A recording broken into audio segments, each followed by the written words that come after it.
Виправдання українською стороною свого злочину виглядають безглуздо. Посилатися на свою непричетність до присутності питної води і закликати Росію самостійно вирішувати питання доступу до неї після того, як самі незаконно перекрили воду, що надходить до Криму через Північно-Кримський канал, з міжнародної, а не приватизованої кимось річки Дніпро, тримаючи руку на кранику, є шантажем і дуже нагадує поведінку звичайного злодія на лаві підсудних з невдалим адвокатом.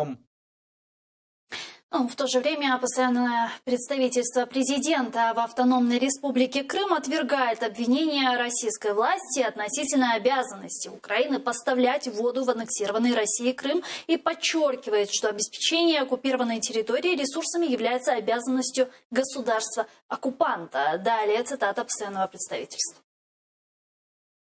Частина 1 статті 55 Конвенції про захист цивільного населення під час війни від 12 серпня 1949 року, 4-та Женевська конвенція, передбачає, що держава-окупант зобов'язана за допомогою усіх наявних засобів забезпечувати населення продуктами харчування та медичними матеріалами. Зокрема, постачати необхідні продукти харчування, медичні матеріали та інші припаси, якщо ресурсів окупованої території виявиться недостатньо. Ці положення безумовно стосуються і такого ресурсу, як вода. Тобто прямим зобов'язанням держави-окупанта є забезпечення цивільного населення окупованої території всіма необхідними ресурсами. Вот эти попытки оккупантов перекинуть всю ответственность на Украину и выставить Украину как страну, которая довела Крым до гуманитарной катастрофы. Вот это вот все атака российских оккупантов. С какой целью? Что это? О чем это все говорит? Це така традиційна поведінка.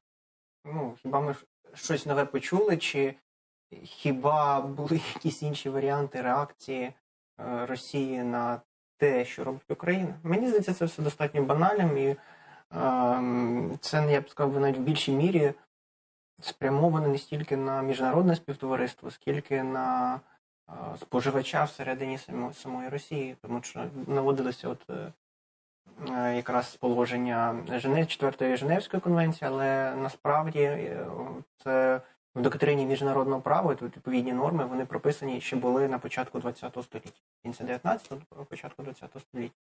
Тобто це не те, що якась свіжа, норма. Тобто це усталена практика. Завжди той, хто здійснює окупацію, повністю несе відповідальність. Тим паче, що коли там якісь є заяви Поклонської, треба теж сприймати дуже-дуже критично, м'яко кажучи, то наскільки мені принаймні відомо, проблема з водопостачанням, вона все ж таки в першу чергу стосується промислових потреб, а не побутових потреб.